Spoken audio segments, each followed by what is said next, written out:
자, 그럼 또 시작해 보십시다. 마스크 빼고. 자, 이제 휠 다이나믹스라고 하는 부분을 실제로 이제 풀어보겠는데요. 여러분들이 이제 이 과정에서 몇 가지 이제 좀 의미 있는 것들을 배우실 수가 있습니다. 먼저 지금 보시는 것처럼 여기에 모터가 있어서 토크를 생성을 할 거고요. 지금 편의상 뭐 이쪽으로 굴러가는 이제 이렇게 오메가가 반대쪽으로 마이너스로 생성이 될 거고요. 토크도 마이너스 쪽으로 이렇게 넣어줬습니다. 그러면 이때 VA는 얼마가 될 것인가 또 한번 계산을 해보겠고요.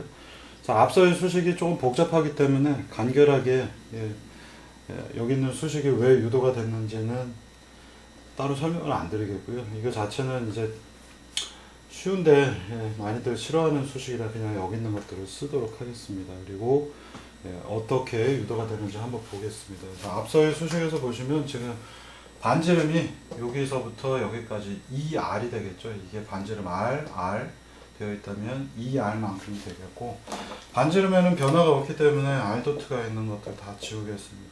얘네들이 R 도트, 반지름이 R이 지금 여기 있는 길이로 2R만큼 사용이 될 텐데 얘는 상수잖아요. 그러니까 여기에 미분하면 미분하니까 0이 되어버리겠죠. 그래서 여기 다 지워지겠고요. 자, 그래서 이 부분은 쉬우니까 그대로 넘어가서 보시면은 V는 얼마가 될 것인가, 여기 X 도트, 즉 V에 해당하는 것이 있을 텐데 V는 R 곱하기 세타 도트 오메가만 남겠습니다. 그래서 R 오메가 2세타. 2세타는 어디냐면 아까도 얘기 드린 것처럼 여기가 X축, 여기가 Y축인데 R만큼 가 있고, 이 부분에 이렇게 해가지고 회전을 하고 있다면 이 부분을 새로운 좌표축 2R과 그 다음에 회전에 대한 거는 다 직교방향이 되겠죠. R방향, 그리고 여러분들 생각하시면 이쪽이 R방향이고 이쪽으로 회전이 일어나잖아요. 그래서 직각이 되는 이 부분을 2의 세타 방향으로 이렇게 잡겠습니다. 2R 2세타는 마치 X, Y처럼 뭔가 하나의 단위 축들이 되겠고요. 그래서 생각해 보시면 R 오메가 이쪽 방향, 직각 방향으로 R 곱하기 오메가만큼의 V가 생기겠고, 이 두 번 미분한, 얘는 한 번 미분, 얘는 두 번 미분, 두 번 미분했으니까 가속도 A가 나오면 무언가 R 오메가 제곱이라는 성분이 이쪽으로 가속도 레벨에서 있고 나머지는 다 없어져 버렸습니다. 이유는 뭐냐면 여기 R 오메가 제곱 2R이 있는데 이 부분은 안쪽으로 이제 빨아들이는, 여기 좀 이상하게 제가 써놨는데요. 이 부분은 이것도 설명을 하려면 애매하긴 합니다만 뭐 설명을 그래도 안 할 수는 없겠죠. 왜냐하면 이때 반력 R이 생기기 때문에 이 부분은 R 방향으로는 마이너스 방향, 마이너스 R 오메가 제곱이라고 하는 성분이 이쪽으로 걸릴 텐데 얘하고 얘가 지금 보시면은 딱 요 순간에 여기서부터 여기까지의 길이가 있고 이쪽이 2R 방향, 그리고 이쪽이 2세타 방향인데 우리가 따지려고 하는 거는 2R 방향하고 2세타 방향 두 가지만 볼 거거든요. 근데 2R 방향은 바퀴가 이렇게 굴러가면서 들썩들썩 하는 게 아니잖아요. 그래서 2R 방향은 우리가 보지 않으려고 하는 겁니다. 이 2R만큼, 2R의 경우에 마이너스 R 오메가 제곱이라는 게 걸려서 이쪽으로 R 오메가 제곱이 걸리면 이쪽에 수직 항력이, 얘가 빨리 돌면 빨리 돌수록 바퀴하고 지면이 있는데 빨리 돌면 어떻게 돼요? 바퀴 쪽에 누르는 힘들이 세진다는 얘기입니다. 그래서 R 오메가 제곱만큼 이 부분에 노멀 폴스가 걸릴 거고요. 이 성분은 여기서 빼고 넘어가도록 하겠습니다. 자, 그래서 이쪽 방향, 세타 방향 쪽으로만 집중해서 보시면은 X는 R, 2R, 그대로 R은 콘스탄트 2R만큼 들어갈 것이고, V는 여기에 뭐 R 도트는 어차피 상수니까 지워주고 R 오메가 제곱, R 오메가가 등장을 해서 R 오메가만큼, 이쪽에 V는 여기 있네. V는 R 오메가가 될 것이다. 이렇게 되겠고요. 얘가 이쪽으로 이렇게 굴러가니까 이쪽 방향으로도, 세타 방향으로도 가속도 A가 생길 텐데 그 가속도 A는 세타 방향만 보고 여기는 빼고 보면 R 도트는 상수니까 지워주고 R 곱하기 세타 2다 R 알파가 여기서 등장을 하겠습니다. 그래서 이게 좀 되게 여기 부호가 틀렸는데요. 여기 마이너스가 아니라 플러스죠.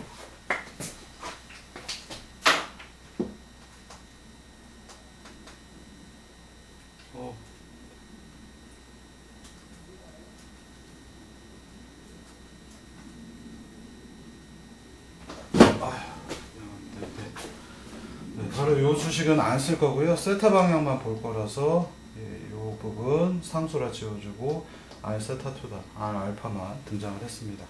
이제 요 기본적인 수식, X는 R2R, 2R만큼 있고 V는 얼마냐? R 곱하기 오메가. 그런데 이때의 R은 여기서부터 여기까지 거리인 2R이 들어갑니다. 여러분들 이 그림 가지고도 잘 생각해서 보실 수 있는데 V는 얼마일까? V는 오메가 크로스 R인데 오메가가 지금 이쪽으로 회전을 하고 있고 이 부분은 얼마예요? 요만큼 올라갔을 때 이렇게 도니까 바퀴가 굴러가는 건 V는 이 부분의 V는 오메가 곱하기 R이 되겠죠. 오메가가 이렇게 걸려 있고 R만큼 있으니까 이때의 속도는 오메가 R만큼 나올 텐데 실제 우리가 구하고 싶은 건 여기서부터 이만큼 R이 두 번 간 거기 때문에 선형적인 관계라서 이 부분의 수식은 여기는 오메가 R만큼 나온다면 여기는 2 곱하기 오메가 R만큼 나오겠죠. R이 2배이기 때문에 그렇습니다. 여기서 이제 다 구했다고 보시면 되겠고요.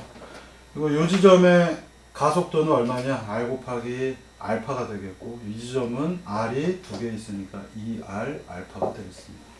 여기까지 아주 쉽게 이 수식을 이용을 한다면 우리가 문제를 쉽게 구할 수가 있겠고요. 어디 갔지? 누르는 게? 여기. 자, 그러면 이제 다음 수식으로 넘어가 보겠습니다. 요런 관점이 여러분들이 바퀴가 굴러갈 때 속도하고 가속도에 대한 얘기가 되겠고요. 우리가 이 수식을 여기 조금 설명을 더 추가하고 넘어가 보도록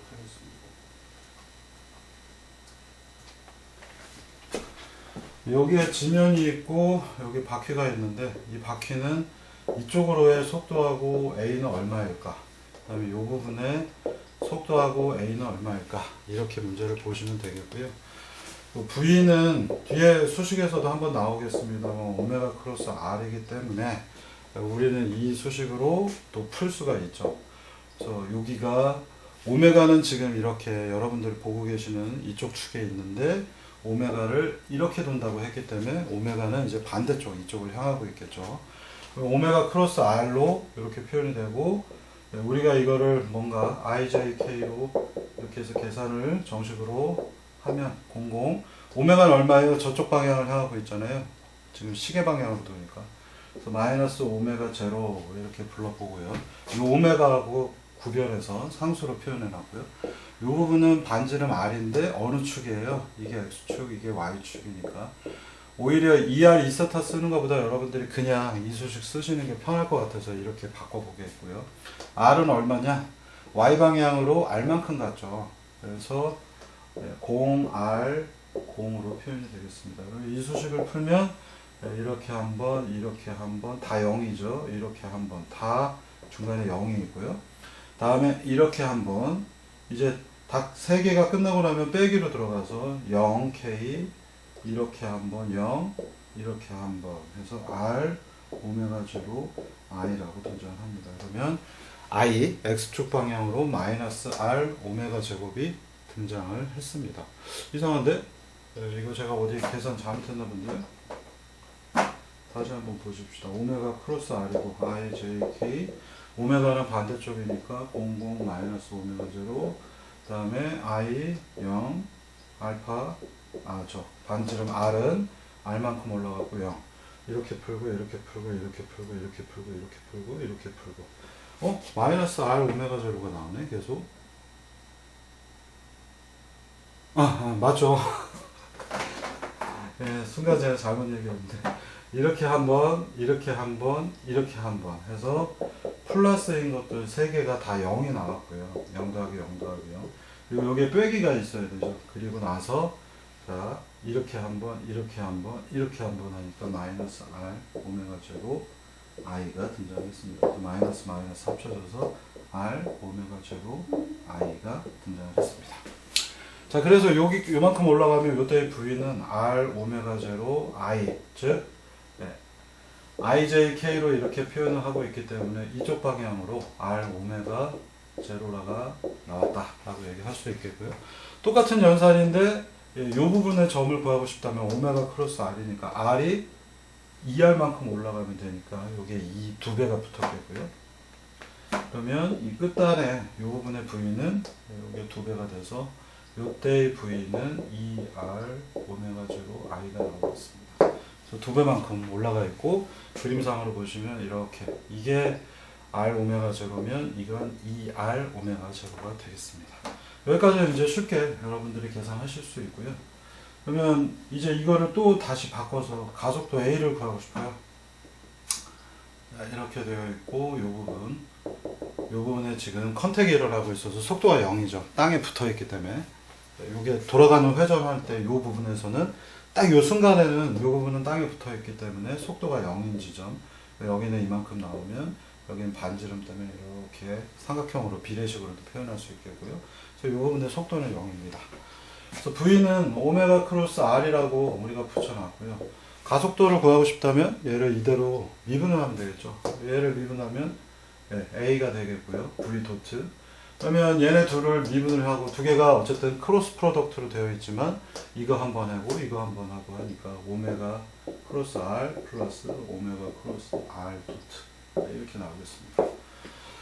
자, 그러면 여러분들이 이제 보시면 이 수식에서 간단하게 R이 어떻게 되어 있어요? 상수죠. 얘는 미분을 해봐야 0이 나오고 A 성분은 오메가 도트 크로스 R, 오메가 도트는 알파이기 때문에 알파 크로스 R만 생각하시면 되겠고요. 요 지점의 가속도 A는 이렇게 오메가로 회전을 하고 있고 그 다음에 회전하는 각가속도가 만약 알파라고 한다면 가속도 A는 요 지점의 A는 얼마인가? 똑같습니다. I, J, K 알파는 지금 이렇게 시계 방향이기 때문에 반대축으로 되어 있죠. 00 마이너스 알파 제로. R은 얼마예요? 여기서부터 여기니까 0, R, 0 이렇게 되겠죠. 또 똑같이 크로스 프로덕트 이렇게 한 번, 이렇게 한 번, 이렇게 한 번. 그래서 전부 다 0, 0, 0 나오고 더 빼기. 그 다음에 빼기가 되겠고요. 이 다음에는 이렇게 한 번, 안 한 것들만 하는 거예요. 이렇게 한 번, 또 0 나오죠. J00. 그 다음에 이렇게 한 번 하죠.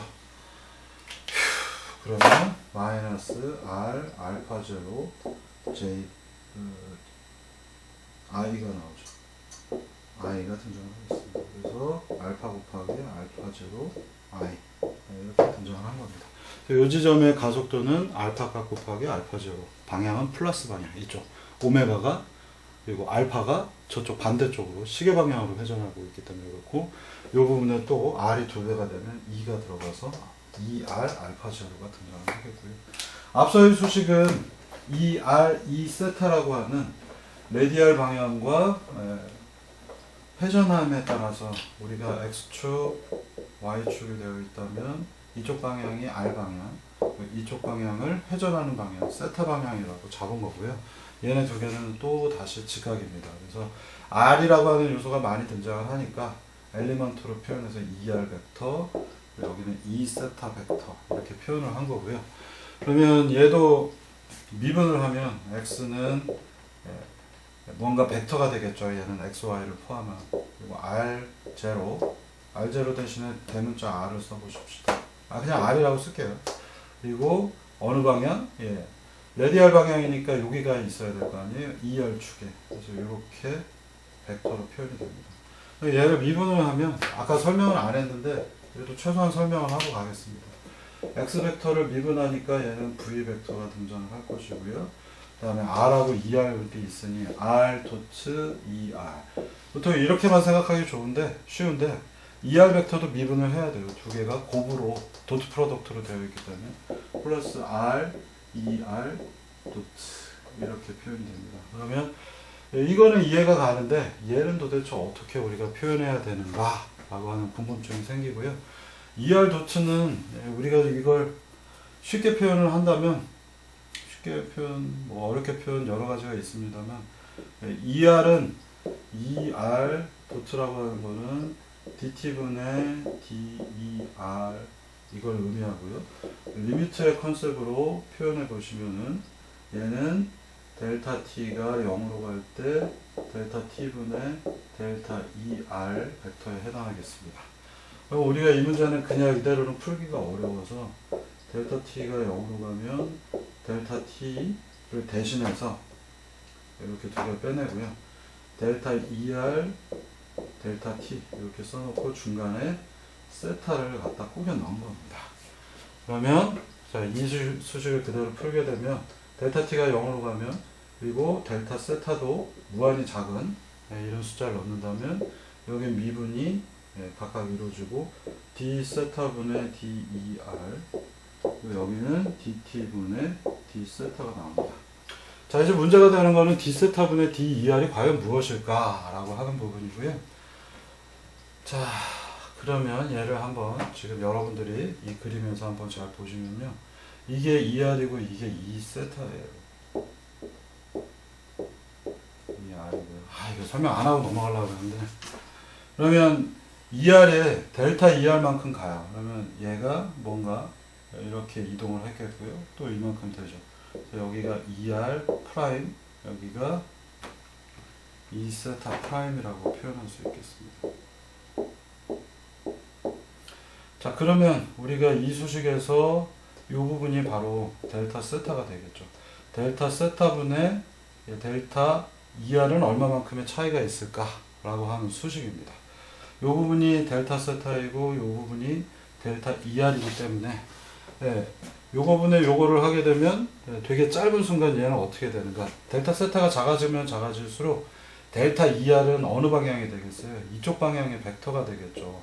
이쪽 방향의 벡터가 뭐냐? 바로 2세타가 되는 겁니다. 그래서 이 수식은 델타 세타가 작아지면 작아질수록 이 삼각형이 점점점 작아져서 이 부분의 벡터가 델타 2r이 이 부분이 결국 2세타하고 똑같은 이쪽 방향을 향하기 때문에 이 녀석의 정의는 2세타 그리고 dt분의 d세타는 세타 도트라고 하는 수식이 등장을 한 겁니다.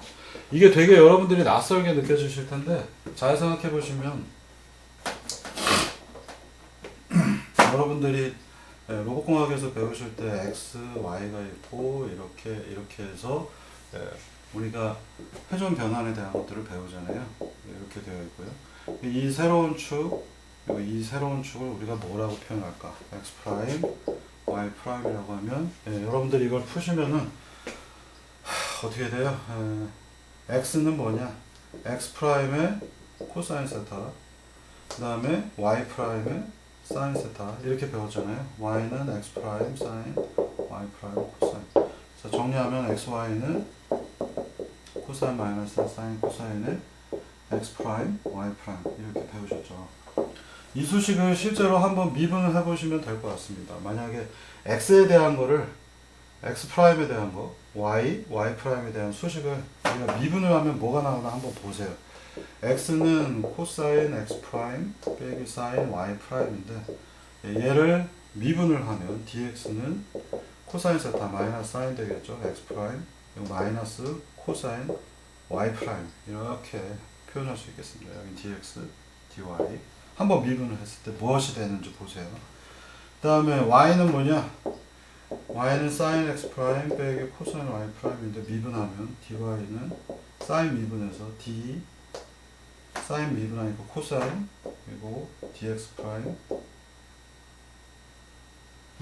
이거 지금 뭐가 잘못했네? 아닌데 여기는 코사인 미분하니까 플러스 사인 이렇게 되겠죠. 그래서 이 수식은 뭐하고 똑같습니까?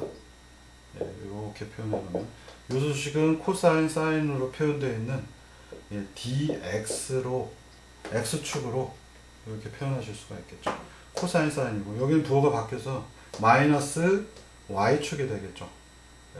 마이너스 뽑아내고 나면 사인 코사인이잖아요. 그래서 우리가 이 수식을 풀로 다시 한번 쭉 정리해서 풀어보시면요. x는 코사인 x 프라임 빼기 사인 y 프라임, y는 사인 x 프라임 플러스 코사인 y 프라임 이렇게 되겠고요. 얘는 우리가 코사인 마이너스 사인, 사인 코사인이라는 것들이 미분을 하게 되면 무엇으로 바뀌는지 여러분들이 한번 보시라는 얘기가 되겠습니다. y를 한번 미분해 볼게요. y는 dy는 사인 미분했죠. 코사인 x 프라임이 되겠고 사인하고 x가 있는데 사인 그대로 두고 x를 미분했어요. x 프라임 미분 그러면 dx 이렇게 되겠고요. 그 다음에 코사인 미분하니까 마이너스 사인 y 그대로 있고 그 다음에 코사인 그대로 두고 y 프라임은 미분.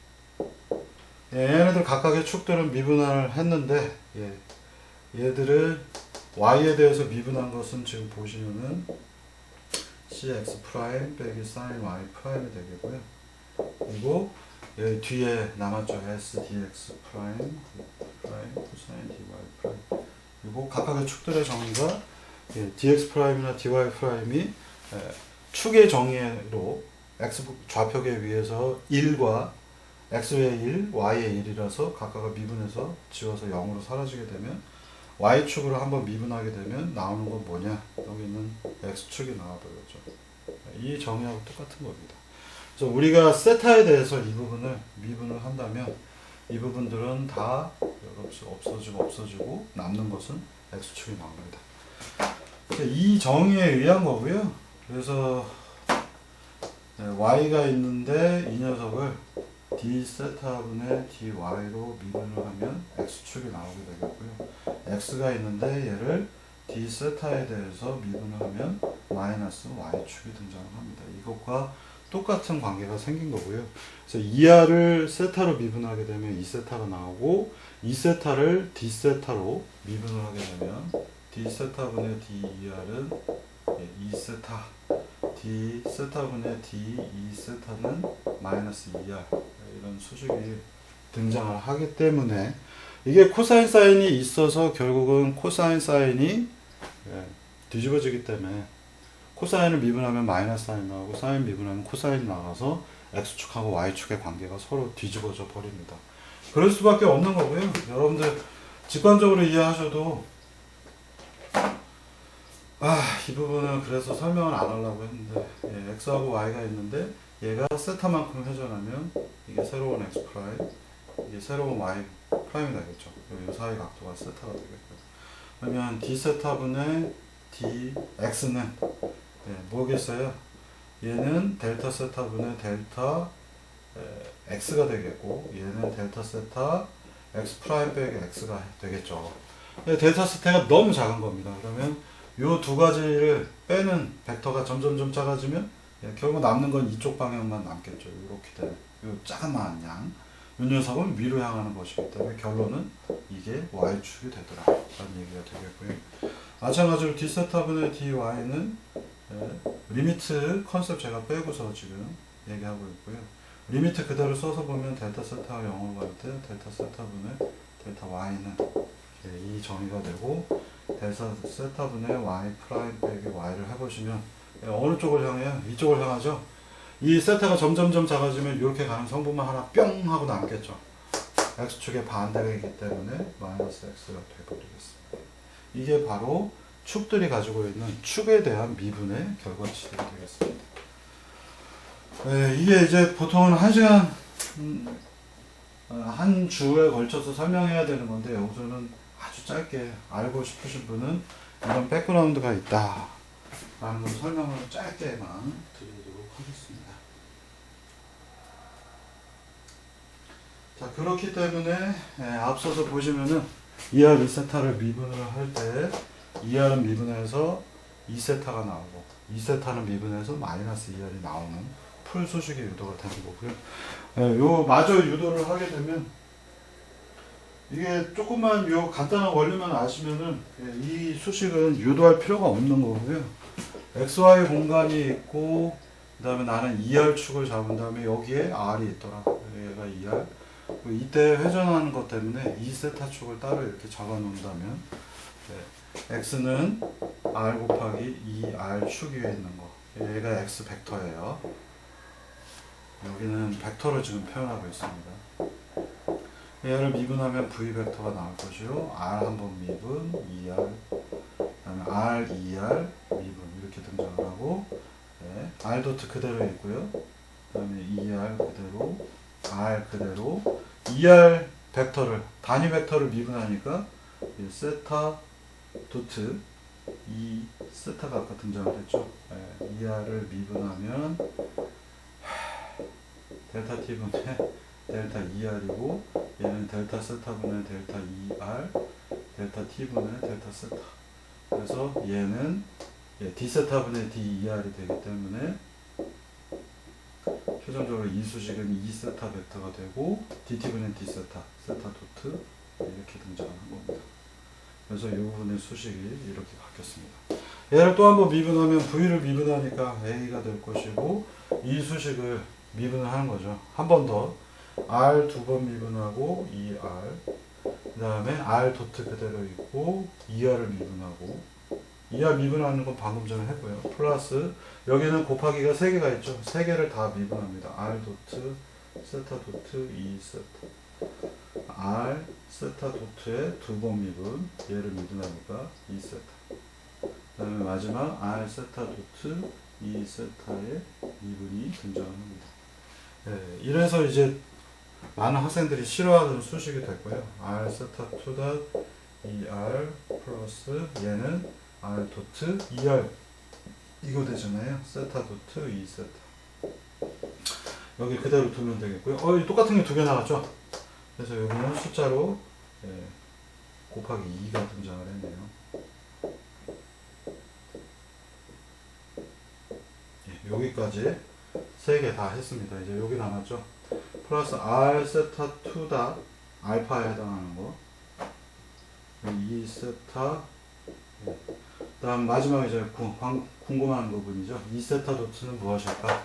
E 세타 도트는 똑같은 방식으로 계산을 해보시면 dt분의 d 세타는 델타 t분의 델타 e 세타를 리미트 취한 거고요.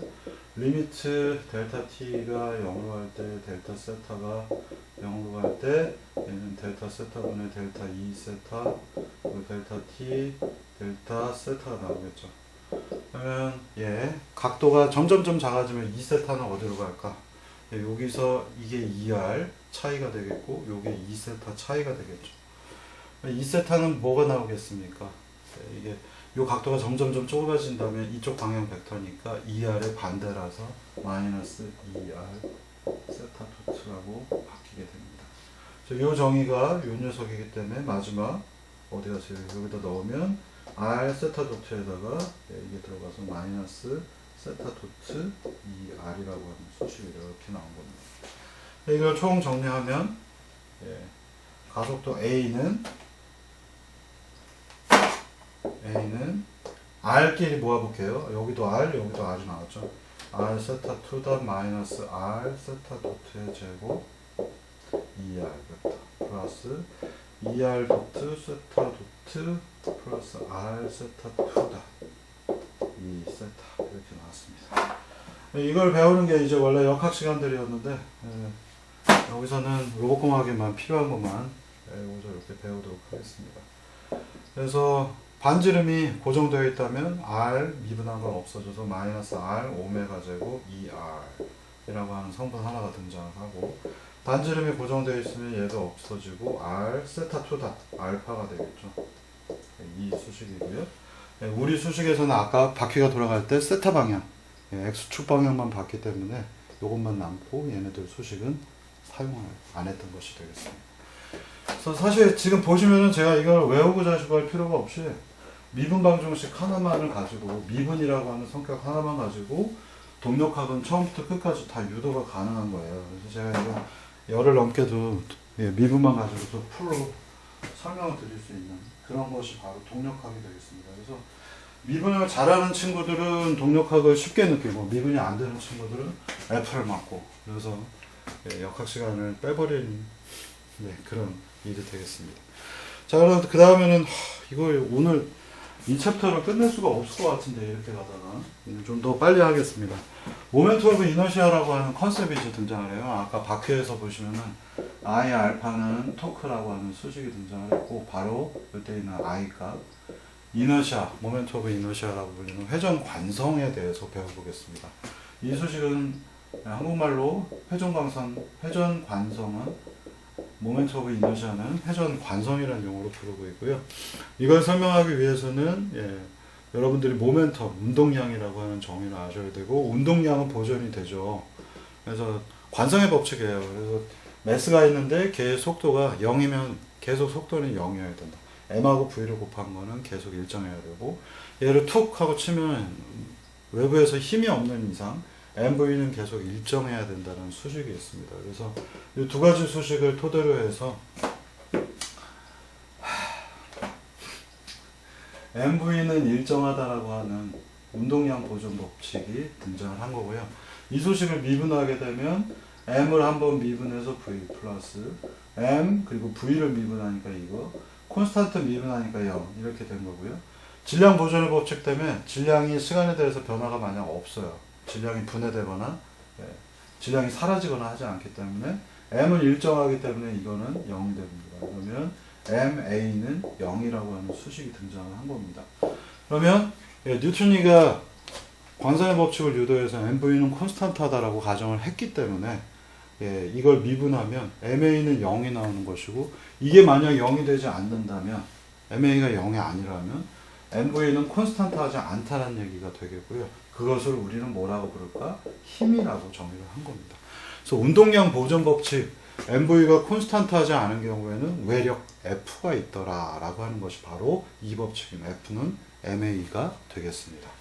이게 이런 식으로 여러분들이 미분만 할 수 있으면 일법칙이라는 아주 간단한 이 논리 하나를 가지고 F는 ma까지 유도를 한 겁니다. 그래서 우리가 생각하는 힘하고 다르게 공학적인 F는 ma의 F는 바로 여기서부터 시작한 겁니다. mv는 일정해야 되는데 이게 일정하지 않으면 그것을 바로 힘이라고 하자. 이렇게 정의가 된 겁니다. 그래서 방금 전 보신 것처럼 여기까지 이렇게 쭉 유도를 할 수가 있겠고요. 그래서 L은 리니어 모멘텀은 mv로 정의되어 있고 콘스탄트한데, 만약 이게 미분을 했다면 L이 시간에 대해서 변한다면, 콘스탄트하지 않다면 그것을 우리는 바로 힘 F라고 하겠다. 이런 정의가 된 거고요. 앵글러 모멘텀이라고 하는 이제 또 다른 정의도 있습니다. 이것도 수식 칠판 도입해서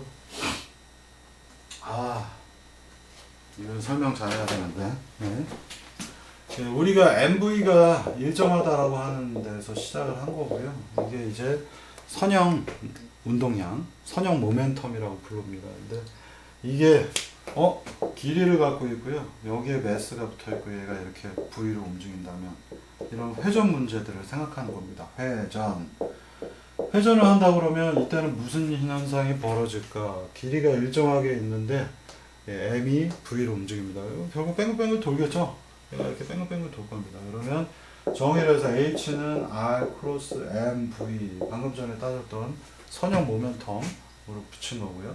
그럼 이 상태에서 얘를 미분을 하게 되면 이것도 일정해야 됩니다. 잘 여러분들이 생각해 보시면 별의 운동 같은 것들, 뉴턴이가 이제 앉아가지고 밤하늘의 별을 보면서 또는 지구 주변을 도는 달을 보면서 반지름 R이 일정하고 얘가 초기 속도와 V라고 하는, 그리고 매스가 일정한 상태라면 무슨 수식 R 크로스 MV는 계속해서 일정하겠네. 그리고 이걸 회전 운동량이라고, 각 운동량이라고 부른 거고요. 회전을 빼버리셔도 됩니다. 각 운동량, 회전을 하고 있는 것들이고요. 얘도 일정해야겠네? 라고 생각한 겁니다. 그래서 길이가 일정하면 톡 하고 치면 그대로 뺑글뺑글 돌아야 되는. 그러면 이걸 미분을 해봤더니 R 도트 MV. 다음 두 번째, 여기를 또 미분해야 되겠죠. R 크로스 M 도트. 여기 또다시 R 크로스 M V 도트. 자, 근데 콘스탄트 양쪽을 미분하니까 콘스탄트는 이제 0이 됐겠고요. 이게 각 운동량이 일정할 것이다 라는 가정에서 시작을 한 것이고요. M 도트는 뭐예요? 질량 보존의 법칙 때문에 사라지겠죠. M은 일정해야 되니까. 그러면 H 도트는 R을 미분한 거 곱하기 MV 플러스 R 크로스 M, V를 미분하니까 뭐 나와요? A 나왔죠. 이렇게 0이 되어야 되겠습니다. 근데 길이가 일정하다면 R 도트는 뭐가 돼요? 사라지겠죠. 그러면 남는 거는 R 크로스 MA는 뭡니까? F죠. R 크로스 F는 0이다라는 수식이 등장을 합니다. 여러분들이 절대로 평생 앞으로 잊으시면 안 되는 수식이에요. 자, R 크로스 MV가 일정하다면, 예, 그러면 R 크로스 F는 0이 돼야 되는데, R 크로스 MV가 일정하지 않아요. 뭐가 내가 뺑글뺑글 돌고 있는데, 무언가의 변화를 줘서 R 크로스, R은 일정한데 V가 갑자기 변했어요. 힘을 준 거잖아요. 힘을 줘서 돌리게 되면 이 결과는 일정하지 않습니다. 그래서 R 크로스 F도 0이 더 이상 되지 않는다면 그때 우리는 무엇을 준 건가? 네, 그 정의가 바로 토크가 되겠습니다. 자, 그래서 바로 이 가근동량 보존 법칙을 토대로 해서 토크는 R 크로스 F라고 하는 정의가 등장한 겁니다. 자, 그래서 우리가 이제 잘 생각을 해보시면 길이가 똑같을 때의 매스, 자, 우리가 아까 망치 어디 갔어요? R 크로스 F이기 때문에 여기에 F가 걸려 있죠. 네, 길이가 이렇게 되어 있을 때 F, 이 정도의 힘이 나오죠. 네. 내가 이때 이 녀석을 붙잡고 있는 거는 토크입니다. 토크로 얘를 붙잡고 있어요. F는 내려가려고 하고 있고 길이 R이 이만큼 있죠. 이 길이를 더 늘리면 어떻게 될까요? 네, 그러면 팔에 조금 더 많은 힘이 걸리겠죠? 토크가 걸린다는 얘기입니다. 지금 보시는 것처럼 여기 제가 막대기, 알루미늄 막대기를 하나 써서 이렇게 걸어줍니다. 오씨! 아까보다 제 손에 걸리는 토크가 증가합니다. 왜냐하면 R이 커졌기 때문에 그래요. 그래서 우리는 힘 F가 R 크로스 F는 토크라고 불리기 때문에 길이가 길어지면 길어질수록 무겁게 느낍니다. 실제로 질량은 똑같지만 이 부분이 무겁게 느껴지는 것은 정확하게 얘기 드리면 무겁다는 컨셉이 아니라 토크가 증가를 하는 겁니다. 대신에 이게 이렇게 들어오면 아까보다 훨씬 가벼운 느낌이 들어요. 이 부분에 토크인 겁니다. 그래서 여러분들이 옛날에 벌을 쓰실 때 요새는 벌을 안 쓰시는지 모르겠는데 무거운 물체를 들고 무거워. 무겁다고 생각하시고요. 이렇게 들고 있을 때는 가벼워요. 내 팔에 어깨가 덜 아픕니다. 토크가 적게 걸려요. 왜냐하면 R이 적게 걸렸습니다. 쭉 해서 이렇게 무거운 물체를 이렇게 들고 있으면 R이 대폭 늘어났잖아요. 어깨가 빠지도록 아픕니다. R 크로스 F이기 때문에 R이 늘어나서 토크가 증가하기 때문에 그래요. 자, 그러면 이제 여러분들이 아주 간단한 예제들 생각해 보실 수 있죠. 아까 제가 길이가 길어지면 어때요? 똑같은 매스를 갖고 있더라도 F가 중력과 속도 mg가 곱해져서 우리가 벌을 쓰는데 무거운 녀석을 무게가 늘어나면 mg 중력과 속도랑 곱해져서 토크가 커질 것이고요. 질량은 일정한데 R이 늘어나면 토크가 커집니다. 그래서 옛날에 저희 때는 그런 걸 많이 했는데 병기들 들고 군대에서 많이들 했던 나쁜 것들 중에 하나죠. 군대에서 뭔가 괴롭힘을 주고자 할 때 어디 갔는지 찾아보네. 저희 때는 많이 했던 게 군대에서 했던 게 이제 병기가 있으면 총이 있죠. 그러면 이렇게 이걸로 대처합시다. 이걸 이렇게 거꾸로 드는 것들이 저희 때 많은 얼차례 중에 하나였습니다. 그러면 얘 질량 자체는 똑같아요. 그래서 그냥 이렇게 들고 있으면 이 상태에서는 별 문제가 없을 텐데 근데 이 녀석을 거꾸로 이렇게 들게 되면 제 팔이 R만큼이 늘어났죠. 길이가. 그러다 보니까 어깨가 빠지도록 아픕니다. 토크가 증가한다는 얘기예요. 그래서 여러분들이 반드시 공학적으로 아셔야 되는 3학년이 됐을 때부터 알아야 되는 건 질량의 변화가 없기 때문에 무게 자체에는 변화가 없습니다. 그러나 회전을 하는 요소들이 들어가면서 반지름 R이 들어가면 굉장히 토크가 커집니다. 그래서 똑같은 물체라도 길게 뽑아서 만들게 되면 뭔가 이렇게 돌려보시면은 휘청휘청 하는 느낌이 나고 바로 토크가 커지게 됩니다. 자, 그래서 앞서서 얘기 드린 것처럼 그런 사다리 차 같은 것들이 있을 때 R이 커지면은 질량은 똑같지만 R이 늘어나기 때문에 많은 토크가 필요한 경우로 문제가 바뀌게 됩니다. 그래서 토크는 R 크로스 F라고 하는 수식 때문에 여러분들은 회전하고 관련된 문제를 다루실 때는 전부 다 토크라고 하는 컨셉이 필요합니다. 여기 이제 똑같이 있고요. H는 R 크로스 L, L은 MV이고 이 값이 일정할까 일정하지 않을까 따진 것들이고요. 그런데 얘는 미분을 하고 나면 결국은 토크는 R 크로스 L 이라는 요소, L 도트는 바로 F가 되겠습니다. 그래서 R 크로스 F가 토크라고 하는 정의가 되겠습니다. 그래서 여러분들이 지금부터 이제 토크라고 하는 컨셉들을 오늘 처음 배우신 거고요. 토크의 물리적 수식은 R 크로스 F다. 이렇게 알아두시면 되겠고요.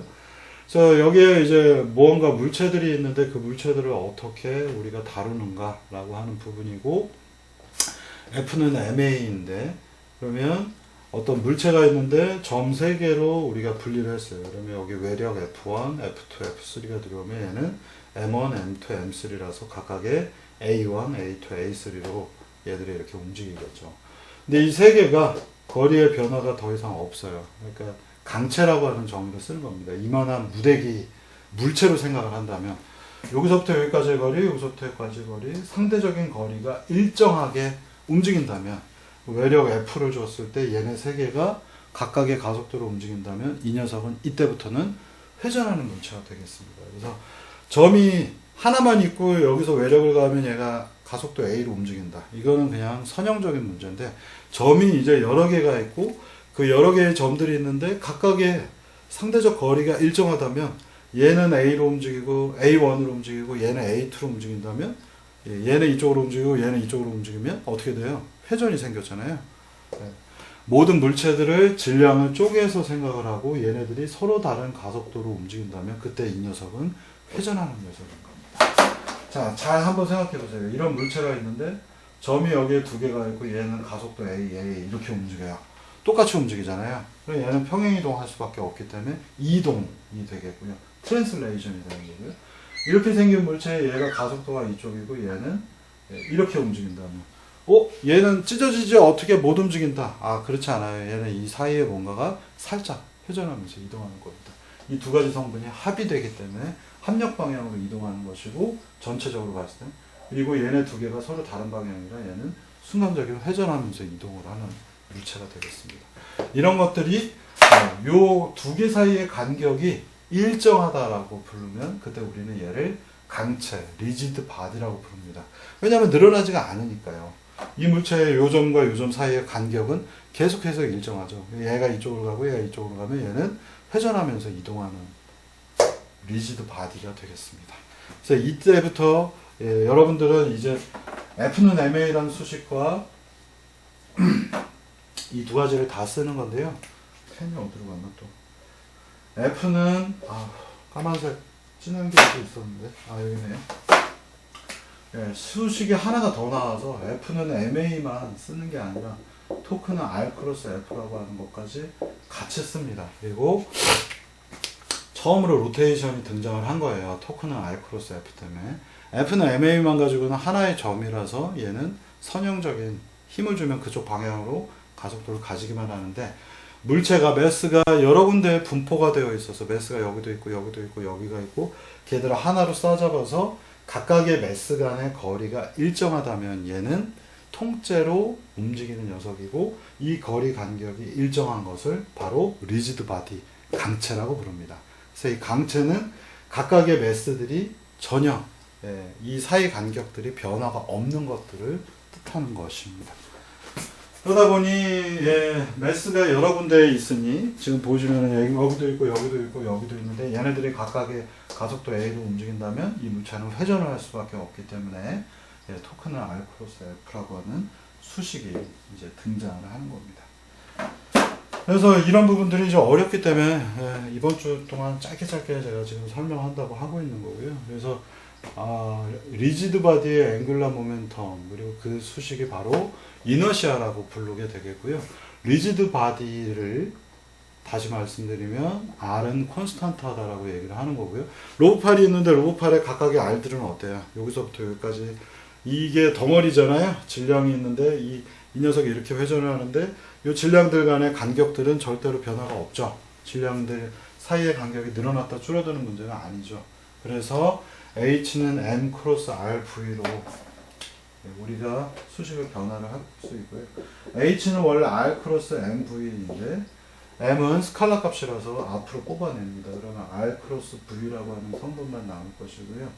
그러면 H 도트, 얘는 콘스탄트여야 되는데 얘가 콘스탄트 하지 않다면 H 도트는 즉 토크를 뜻하고, 이때는 M, R 한번 미분 플러스 더하기 R 크로스 V 도트가 등장을 해야 되는데, R 도트는 R이 일정하다고 했잖아요. 그래서 여기 보시면 R 도트가 R이 일정하기 때문에 R 도트는 0이 되면 남는 건 R 곱하기 DT분의 DV. 예, DT분의 DV인데 V가 회전을 한다면 오메가 크로스 R이기 때문에 이 수식은 다시 이와 같이 R하고 오메가만 남게 되겠고요. R을 한번 미분하면 V 도트는 오메가 도트 크로스 R 플러스 R 곱하기 R 도트인데 R이 일정하니까 얘가 또 삭제되죠. 그래서 오메가 크로스 R은 예, 바로 이 수식만 남게 되겠습니다. 이것도 제가 짧게 여기서 따로 칠판에서 설명을 한번 드리도록 할게요.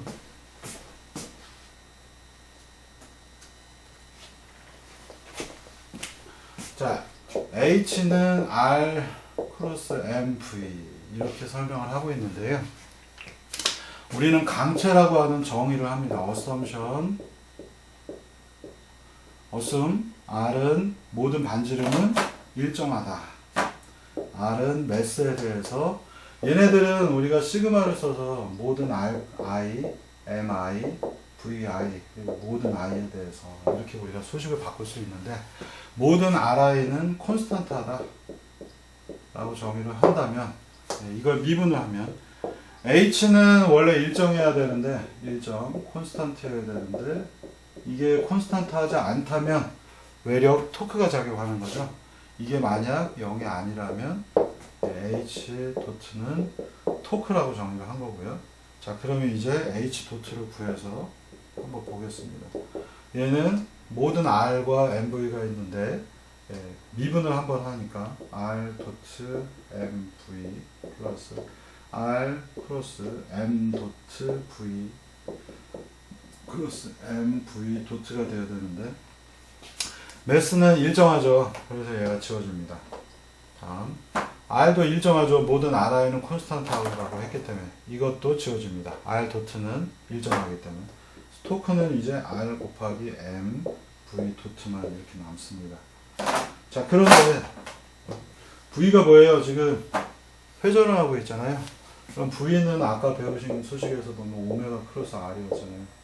거꾸로인가? 네, 이거 맞죠? V는 오메가 크로스 R이고 이 수식은 R 크로스 M V는 오메가 크로스 R을 시간에 대해서 미분을 해야 되겠죠. 그죠? 그러면 예, R 크로스 M 이 안에 오메가 크로스 R을 미분하니까 오메가 한번 미분 오메가 크로스 R 한번 미분. 자, 근데 어떻게 돼요? R 도트는 R이 콘스탄트이니까 역시 또 지워집니다. 이게 지워져서 식이 간결해지는 겁니다.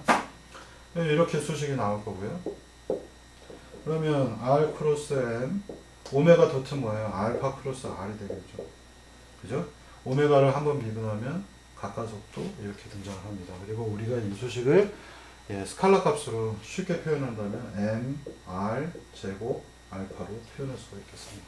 물론 크로스 연산이 있기 때문에 크로스들을 전부 다 계산을 해야 되겠습니다만 스칼라 값으로 우리가 이 문제를 쉽게 표현한다면 M 하나, R 제곱, 그 다음에 알파 이렇게 표현이 되죠.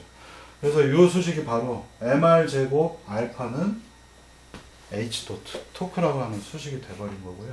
그러면 네, 여기 조금 다시 정리해서 여기다 써서 최종 정리해 보시면 H 도트는 토크가 되겠고 이 수식은 예, 스칼라 값으로 보면 MR 제곱 알파로 표현이 됩니다. 바로 이 수식 MR 제곱이라고 하는 것들을 우리가 하나의 기호로 표현한다면 바로 I가 되겠습니다. 그래서 I는 MR 제곱의 수식으로 표현이 되겠습니다. 자, 이게 바로 이너시아 회전 관성의 정의가 되겠네요. 어렵습니다. 네, 여러분들이 머리가 깨지게 아플 거라고 생각이 되고요. 그래서 앞서의 수식을 이용을 해서 여기로 다시 넘어가 보겠습니다. I는 뭐냐? MR 제곱이더라. 여러분들이 곧 죽어도 무조건 이 수식을 이해를 하고 있으셔야 되겠고요. M이 되게 많아요. 내가 이만한 막대기를 이렇게 회전을 시키려고 하는데 이 안에는 M이 촘촘하게 들어가 있겠죠. 그리고 얘들의 각각의 R도 다 다릅니다. 그죠?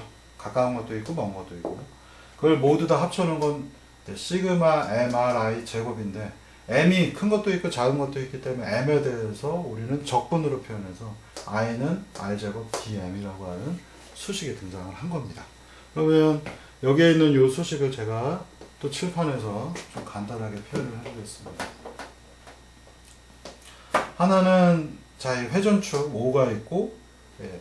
여러분들이 방금 전에 수식을 보셨죠. h 도트는 토크가 필요한 것이고, 걔는 정리하고 나니까 mr 제곱 알파가 되고 오고, 이 수식은 i 알파더라. 여러분들이 최종적으로 알아야 되는 수식은 바로 이겁니다. 토크는 i 알파, i는 mr 제곱이고, i는 예, 우리가 적분을 통해서 표현하면 r 제곱 dm이 되더라. 이거는 무조건 기억을 하셔야 되는 거고요. 그럼 이 상황에서 이 회전축을 중심으로 길이가 L만큼 있고 매스가 여기 하나만 있는 경우와 얘하고 매스는 똑같은데 짝대기가 매스를 고르게 갖고 있는 경우 어떻게 수식이 달라지는지 지금부터 설명을 드리겠습니다. 바로 여기 있는 수식이 되겠고요. 이걸 칠판을 이동을 해서 다시 얘기를 하겠습니다. 어렵다, 난 이거 하기 싫다 이런 생각이 드실 때가 되고요.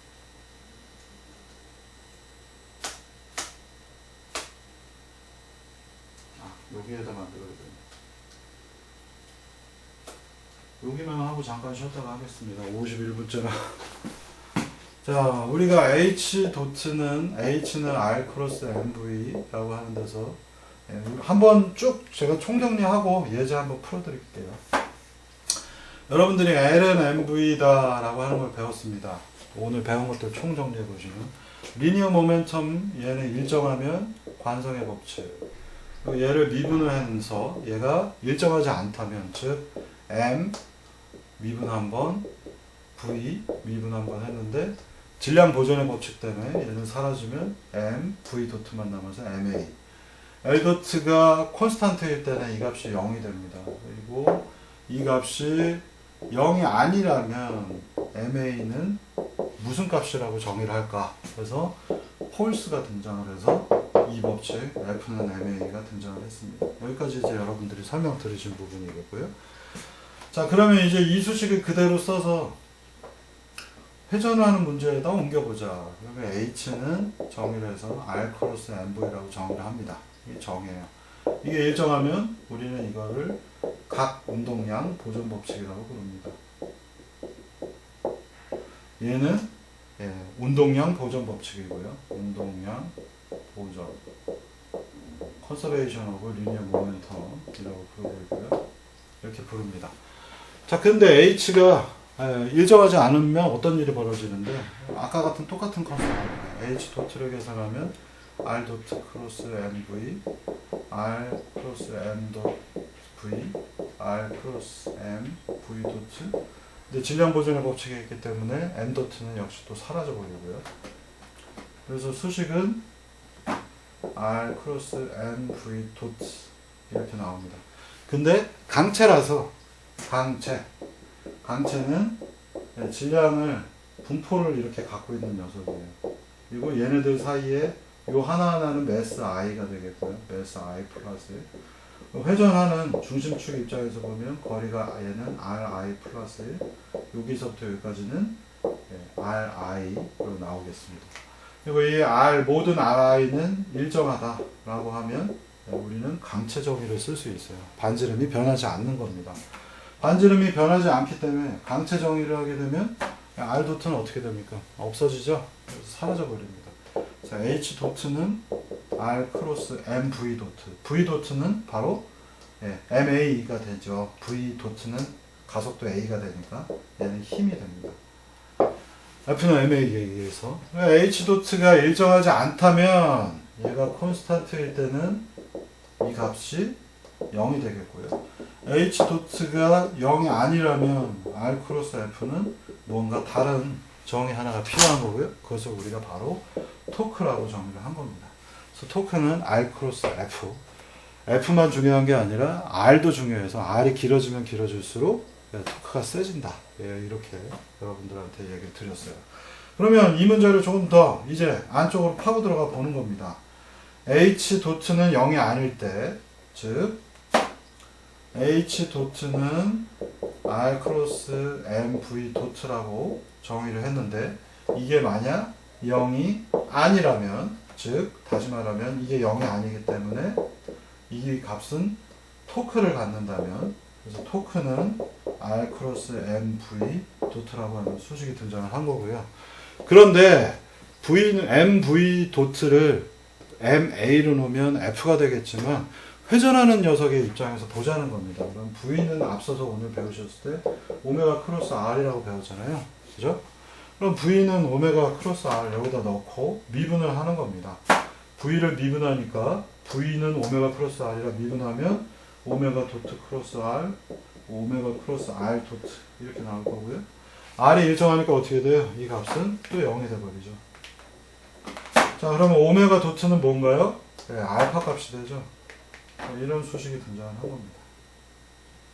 그러면 R 크로스 M, 알파 크로스 R 얘들 전부 다 크로스 연산이잖아요.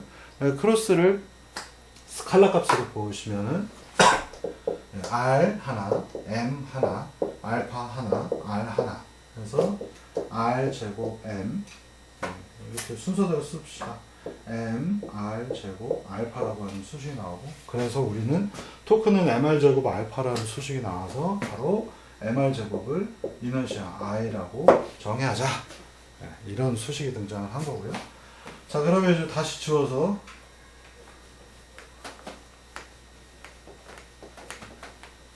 H가 일정하지 않아서 H는 콘스탄트가 아니라서 H 도트는 0이 아닌 값이 나왔고 그걸 토크라고 했고, 얘는 M R 제곱 알파 그리고 얘는 I 알파라고 했습니다. 그런데 M이 분포가 되어 있으면 그 분포가 되어 있는 것들을 우리가 다 풀어야 되기 때문에 M I R I 제곱이라고 하는 걸 따로 뽑아서 이걸 우리가 어떻게 풀까? 이거를 얘는 불연속적으로 시그마로 표현되어 있지만 미분 적분의 개념으로 표현하면 dm r 제곱이라는 수식으로 이렇게 표현이 된 겁니다. 이게 바로 이너시아라고 하는 회전 관성의 정의가 되겠고요. 그래서 매스가 여기에 하나 이렇게 떨렁 있는 녀석, 이게 문제돼. 이렇게 있고 매스가 이 사이에 촘촘하게 정의가 되어 있는 문제 두 가지를 비교해 보자는 겁니다. 이때는 RI가 이렇게 서로 다 달라지겠죠. 이때는 R이 L로 일정하거든요. 이 문제의 이너시아는 얼마겠어요? 얘는 MI 곱하기 RI 제곱인데 M이 조그만 점 하나가 L만큼 가는 곳에 딱 하나 있어요. 그렇기 때문에 시그마는 I는 1까지 하는 거고요. M 하나 덜렁, 그 다음에 RI 하나 L로 이렇게 들어가겠죠. 그래서 얘는 ML 제곱이 되겠습니다. 이너시아는 ML 제곱이라고 값이 나오겠고요. 이 문제에서 풀어보십시다. 이 문제는 뭐냐면 질량 M이 요만큼 있는데 요만큼 한 덩어리 우리가 이렇게 쪼개보겠고요. 요걸 DM이라고 한번 불러볼게요. 그러면 DM은 이거 우리가 전체 질량 M은 밀도 써서 로 곱하기 DM 이렇게 표현하면요. 모든 M에 대해서 M을 뭘로 잘못했네. M은 적분해서 DM 하면은 전체 질량 M이 나오겠죠. 그런데 얘를 조금씩 쪼개보겠습니다. 그러면 밀도의 개념을 생각하시면 돼요. 밀도. 그래서 이 길이를 이쪽 방향을 L 방향이라고 놓는다면 숫자 소문자 L로 표현할게요. 그러면 DM은 뭐냐? 이 조그만 한 덩어리의 무게는 뭐냐? 밀도 로 곱하기 DL 하게 되면 이렇게 나오겠죠. 그럼 로는 뭐냐? 밀도잖아요. 밀도는 길이가 전체 이 여기서부터 여기까지 길이가 L에 해당하니 로는 L분의 M이 되겠습니다. 이렇게 우리가 수식으로 표현할 수 있겠죠. 여기까지 해놓고 나면 모든 문제가 다 끝납니다. 여기서부터 여기까지의 거리를 길이 L로 표현했기 때문에 I는 R제곱 DM. 자, 근데 DM은 뭐냐? 로 DL이죠. 로 곱하기 R제곱 DL로 표현했어요. 자, 그 다음에 R제곱은 뭐예요? 여기서부터 여기까지 거리 L을 뜻하죠? 로 L제곱 DL로 표현합니다. 그럼 이제 접근할 수 있죠. 로는 이따가 생각하고 L제곱을 DL로 접근하니까 3분의 1 L제곱이 나오겠죠. 로는 3분의 1 3분의 1 L제곱이 아니라 3분의 1 L 3승이 되겠죠. 네? L제곱을 적분을 하니까 여기 3승이 나오겠죠. 로는 뭔가 L분의 L이었습니다. 그래서 최종적으로 이 식은 3분의 1 M, L 4승이 등장을 했네. 맞는 건가? 네, 맞는 것 같습니다. 아니죠. 미안. 여기 마지막 풀어야 되는데, 로는 L분의 M이니까 대입하면 3분의 1 M, L 제곱이 나오겠습니다. 자, 그래서 이렇게 분포를 되어 있는 녀석은 I 값이 계산을 해보면 3분의 1 L, M 제곱이 되어 있고요. 얘의 경우에는 ML 제곱이 됩니다. I가 크면 클수록 어떻게 됩니까? I가 크면 클수록 토크 값이 증가하죠. 예, 막대기가 이렇게 매스 M, 여기 하나가 팅 하고 매달려 있는 건 이너시아가 ML 제곱으로 보이고요. 이렇게 M이 분포가 되어 있으면 M이 멀리에만 있는 게 아니라 가까이에도 있고, 이 가까이에 있는 것들은 R 제곱이 작기 때문에 이너시아가 작아지겠죠. 그래서 길이 L만큼 가서 매스 M이 있는 경우는 이너시아가 ML 제곱, M이 이렇게 분포되어 있으면 3분의 1 ML 제곱이 나옵니다. 이걸 회전하려고 그러면 어때요? 얘가 이너시아가 더 크고 이렇게 분포되어 있는 게 이너시아가 더 작기 때문에 얘 막대기로 이렇게 매스가 있는 거를 돌려보기가 훨씬 토크가 적게 걸린다는 얘기입니다. 여러분들이 이 이너시아의 신비한 세계에 이제 입문을 하시는 겁니다. 길게 했기 때문에 여기서 잠깐 쉬어서 머리도 아프니까 쉬고 다시 한번 정리 한번 하겠습니다. 동영상 여기서 끊을게요.